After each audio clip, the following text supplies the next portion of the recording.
Saudações, irmãos da CEUC, demais irmãos que nos seguem.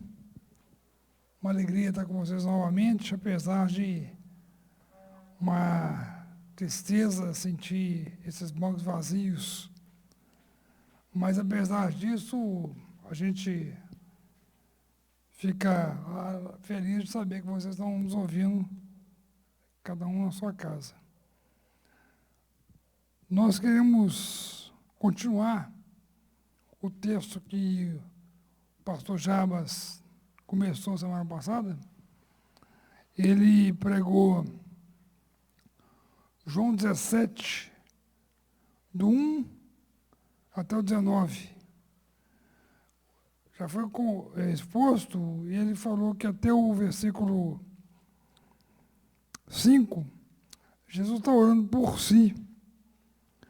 Dos 6 ao 19, Jesus está orando por seus 11 discípulos, lembrando que Judas, um del segundo, já no versículo capítulo 13, tinha saído, tinha ausentado do local onde eles estavam reunidos. E ele abordou 3 aspectos da oração: glorificação, proteção e santificação.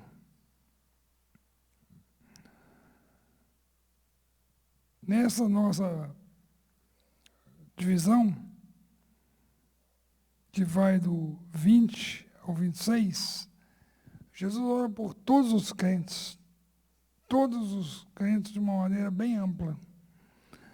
Então, ele tinha acabado de orar pelos 11, mas agora ele ora por todos. E não quero pensar somente na igreja, porque podemos pensar, começou em Atos 2, ou pensar que começou em Gênesis 12, com a chamada de Abraão. Eu quero pensar que são todos os crentes. E ele fez para esses todos os crentes, nós incluídos, 4 pedidos. Cada pedido um desejo, cada desejo um sonho. Então, a mensagem que eu trago hoje são os sonhos de Jesus. Eu gosto de falar que os melhores sonhos são os sonhos de Deus para você. A gente está numa época que se fala demais em sonho, e as nossas músicas falam dos nossos sonhos, a nossa teologia fala dos nossos desejos, a gente tem orações que falam de determinar, de tomar posse, pensando no nosso. E nós nos esquecemos que os sonhos de Deus são os melhores sonhos. Eu me lembro, quando eu cheguei em Curitiba, depois de 4 anos e meio tentando, sempre atrás de um sonho, que era trabalhar com jovens no Ministério de Acampamento, naquela ocasião. E quando eu cheguei, fui convidado depois de 4 anos e meio tentando, lutando, fazendo estágios para isso, me especializando. No dia que eu fui convidado, eu cheguei no laguinho, no lago do acampamento, numa noite, da ponte, olhei para a água, estava refletindo a lua, linda lua cheia, e eu olhei para o lago e falei assim: muito obrigado, Senhor. O Senhor realizou o meu sonho. Aí aquela palavra inconfundível dele veio: não. Eu não realizei o sonho, não. Esse sonho era meu, antes de ser seu. E depois disso eu descobri que os melhores sonhos... E aqui, Jesus tem pedidos, e são sonhos dele para a igreja. E não só para a igreja, mas para todo o povo dele, de todas as eras. Primeiro sonho é a universalidade. Versículo 20, ele diz assim: a minha oração não é apenas por eles. Ele tinha acabado de orar pelos 11. Ele falou assim: a minha oração não é só por eles. Então aqui tem um sonho de algo mais universal. Ele fala assim: também eu oro por aqueles que virão a crer em mim depois. Então aquele sonho dos crentes está incluído você e eu, porque é os que vêm depois. Mas eu penso de uma maneira ainda mais ampla. Como é que o crente, o homem de Deus, no Antigo Testamento era salvo? Quem pensou e foi ensinado que no Antigo Testamento a pessoa era salva pela lei, ainda não entendeu o Evangelho. Nunca ninguém foi, é ou será salvo através da lei. As pessoas eram salvas, e são, e serão, sempre através do sacrifício de Jesus. Então, as pessoas que não conheciam Jesus, ele não tinha chegado, ele não tinha vindo ainda, elas se convertiam entendendo o sangue do animal. Sabia que não era o sangue do animal. Aquilo era uma representação visível de alguma coisa que viria.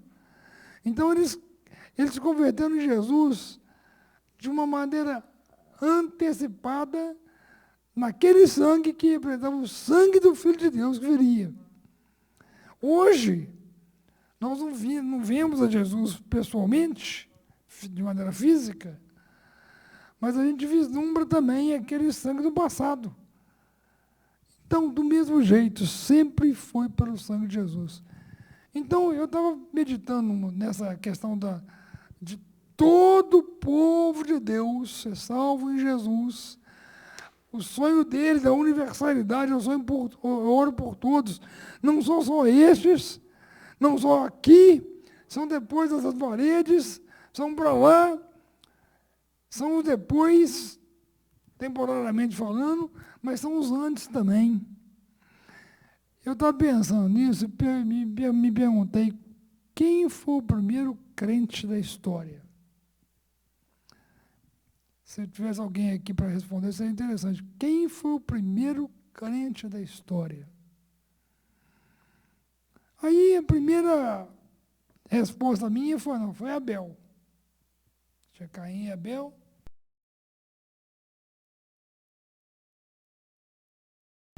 É curioso pensar que o primeiro pecador foi também o primeiro redimido. Aonde que está a conversão de Adão e Eva? Se é que eles se converteram. Quando Deus chegou e percebeu o pecado deles, e eles se perceberam pecadores, imediatamente se viram nus e fizeram folhas para se cobrir. Eles fizeram folhas para se cobrir. Quando a gente vê algum retrato representando Adão e Eva, a gente sempre vê folhas nas partes íntimas. Mas é interessante perceber que eles não saíram do jardim expulsos com folhas. Eles saíram com roupas. Roupas de quê? Roupas de peles. Ali, primeira notícia de morte foi de um animal, porque teve pele para cobrir. E será que aquilo era assim, não, Adão e Eva não gostaram do modelito e mudaram? Aquilo representava o homem tentando fazer alguma coisa, e a redenção foi derramamento de sangue. E começou uma lei que percorre toda a história da humanidade, toda a história da redenção. Sem derramamento de sangue, não há remissão de pecados. Então, Jesus sonhou com o povo dele de uma maneira universal. Esse primeiro sonho é a universalidade. O primeiro sonho é a universalidade. E isso vai se cumprir só naquele dia do encontro triunfal. O dia em que os mortos em Cristo estarão primeiro e depois os que estiverem vivos, crentes, serão arrebatados. Encontraremos o ar, porque até então nós somos igreja universal, temos esse sonho da universalidade, mas é só de maneira espiritual. De maneira concreta, será naquele dia. Mas esse é o primeiro sonho, que é um sonho de Jesus, deve antecipar o nosso sonho no encontro de todos aqueles que são dele.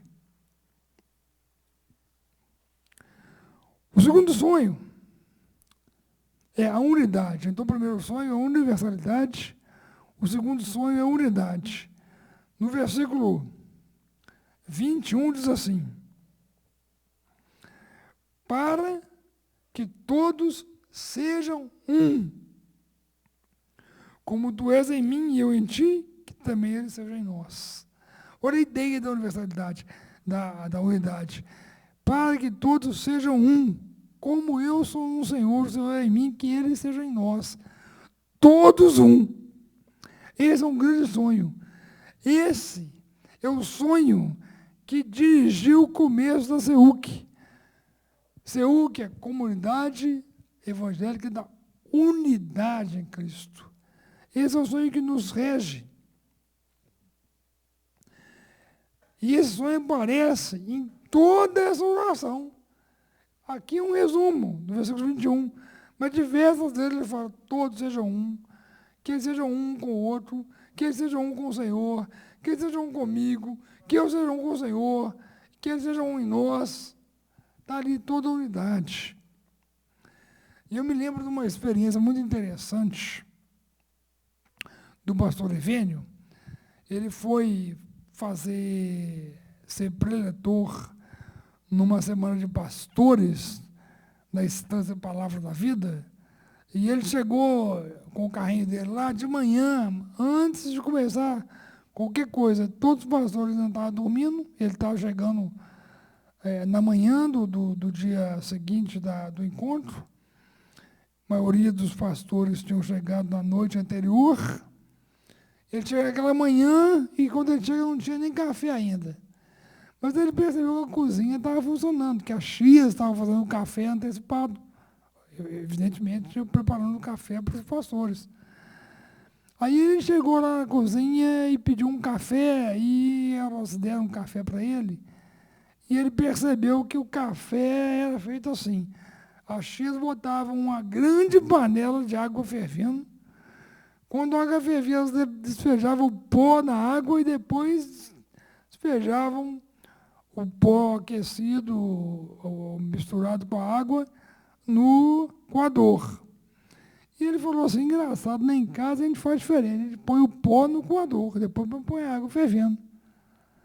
Falou assim, que seria interessante ou insensato se ele falasse assim: a senhora está fazendo o café errado, porque o café certo tem que botar o pó no coador, não na água. Ele falou assim: o importante não é se põe o pó no coador, o pó na água. O importante é que do outro lado sai café. Irmãos, isso ilustra a questão da unidade, porque nós somos diferentes. As igrejas são diferentes, as igrejas têm visões diferentes, as igrejas têm maneiras diferentes.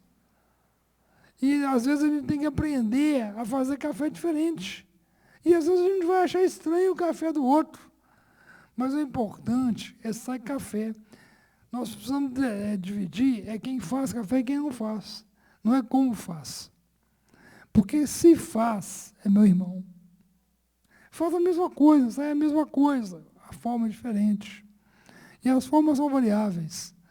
Então, eu queria que a CEUC aprendesse uma coisa: a aprender com os diferentes, mas que sejam irmãos.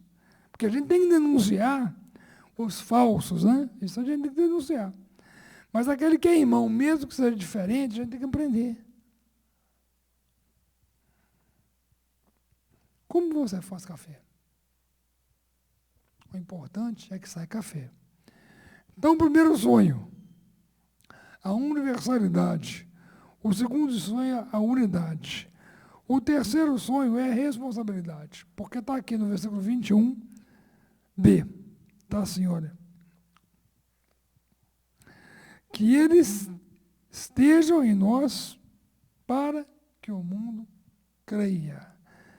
Que eles estejam em nós para que o mundo creia que tu me enviaste. A unidade tem um propósito.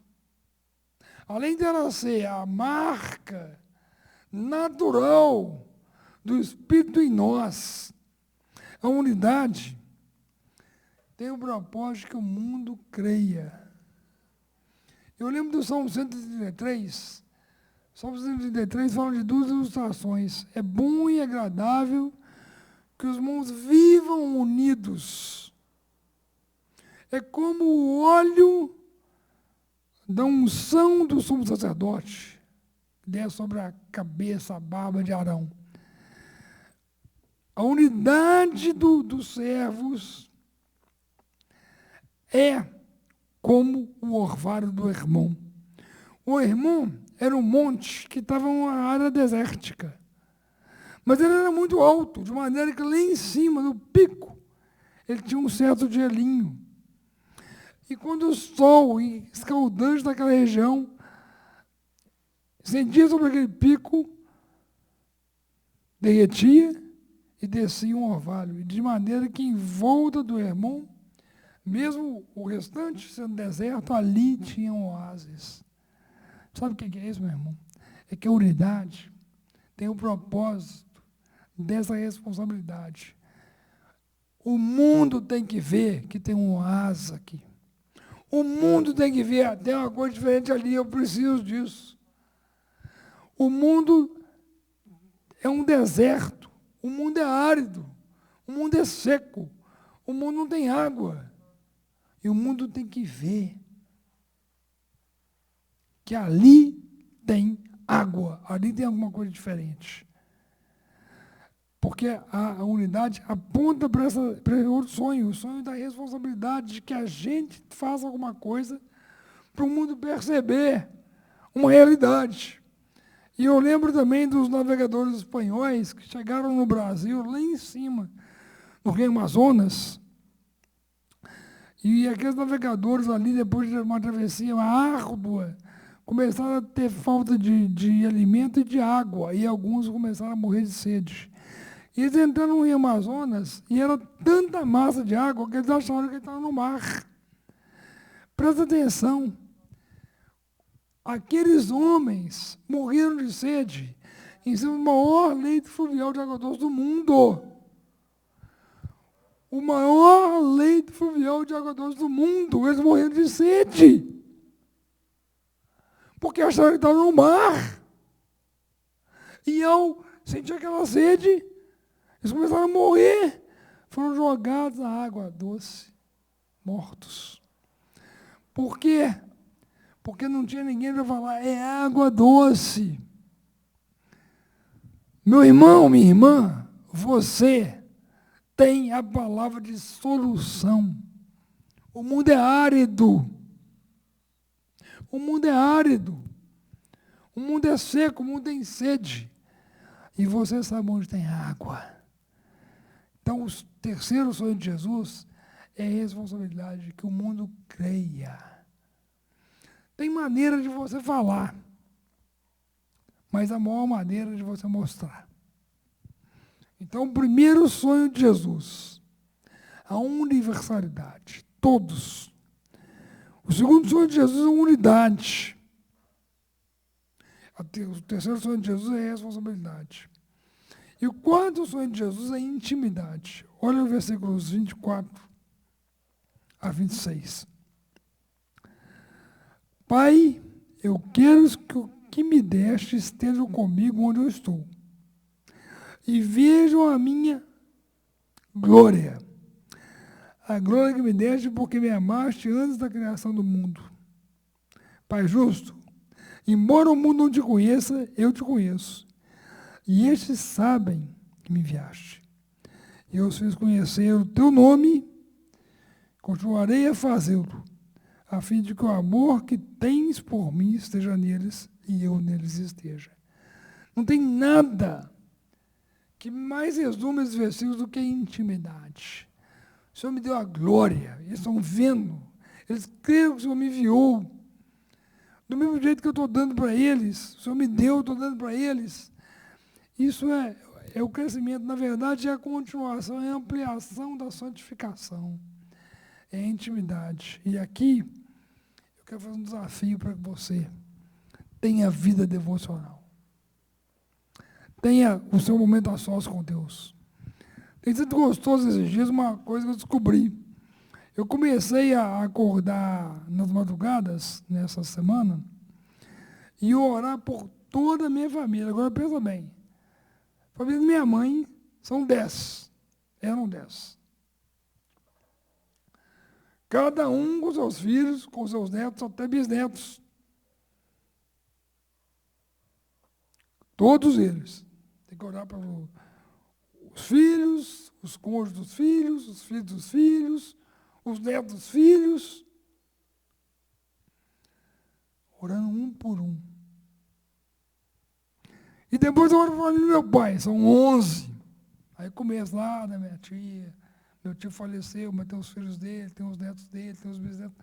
E vou orando um por um, fazendo menção. Aí depois eu começo a orar por todos os meus discípulos de Curitiba. Todos aqueles 25. Aí eu começo a orar por todo mundo da ZEUC, um por um. Isso está sendo muito bom, porque eu faço menção de vocês em todas as minhas orações, nessa semana, nesses momentos aí que eu tenho mais tempo. Mas independente de eu orar muito, e está sendo muito bom, estou fazendo isso há 3 ou 4 noites que eu estou fazendo isso direto. Eu não sei se porque minha tia morreu, eu fiquei muito triste, eu fiquei muito tocado, porque ela, um pouco antes de morrer, 1 mês antes de morrer, ela fez uma festa de 90 anos e convidou todo mundo da família. Veio muita gente. Família muito grande. E ela tem a família dela e a família do meu tio, que é Souza. Então, os parentes do Souza já lotaram aquele local. O que foi interessante ali foi porque, eu não sei se ela sabia, se ela teve um insight, mas ela fez uma coisa que foi uma despedida. Aí, essa semana, ela morreu. Então, eu acho que eu fiquei muito com esse negócio de família na cabeça, comecei a orar muito pela família. Mas, independente desse momento que eu tenho mais tempo, eu tenho que tirar tempo para estar a sós com Deus. Isto é a questão do casamento. Você é casado ou é casada? Aqueles que estão me ouvindo são casados, evidentemente. Mas são casados o tempo todo. Mas tem que ter o tempo da esposa, do marido. É o tempo da intimidade. E isso com Deus é a vida devocional. Então, esses são os 4 sonhos de Jesus. Primeiro sonho, a universalidade. Todos. O segundo sonho, a unidade. O terceiro sonho, a responsabilidade. E o 4º sonho, a intimidade. Vamos sonhar o sonho de Deus. Eu entendi aquele versículo que diz: agrada-te do Senhor e Ele satisfará os desejos do teu coração. Agrada do Senhor, Ele fará seus sonhos tornar realidade. Eu achava que isso era uma barganha. Se você se agradar, Ele vai fazer o que você quer. Mas eu descobri que agradar-se do Senhor é ser conformado à vontade dEle. E você começa a orar a vontade dEle. Você começa a ter o desejo dEle. Você começa a sonhar os sonhos dEle. E aí Ele faz. É uma bem-aventurança tremenda sonhar os sonhos de Deus. Vamos orar. Senhor Deus, nós sabemos que o Senhor tem sonhos para nós. Apesar do Senhor, na sua onisciência, já saber o que vai acontecer, o Senhor tem expectativas e deixou para nós coisas que o Senhor deseja. E Jesus orou por essas coisas. Então, que o Senhor dê a visão da universalidade, de sermos um, a visão da unidade, e que a gente possa também estar aberto para aprender com os diferentes. A visão da responsabilidade, Pai, porque desde o começo desse ano a gente já começou pensando em trabalhar no dentro, mas também no fora. No evangelismo, em proclamar, Senhor. E a visão da intimidade, que é a devocional da vida devocional, Pai. Por favor, faça isso em nós, porque eu sei que o Senhor, na pessoa de Jesus, o Senhor eu conheço. E nós queremos sonhar os sonhos do Senhor. Em nome de Jesus. Amém.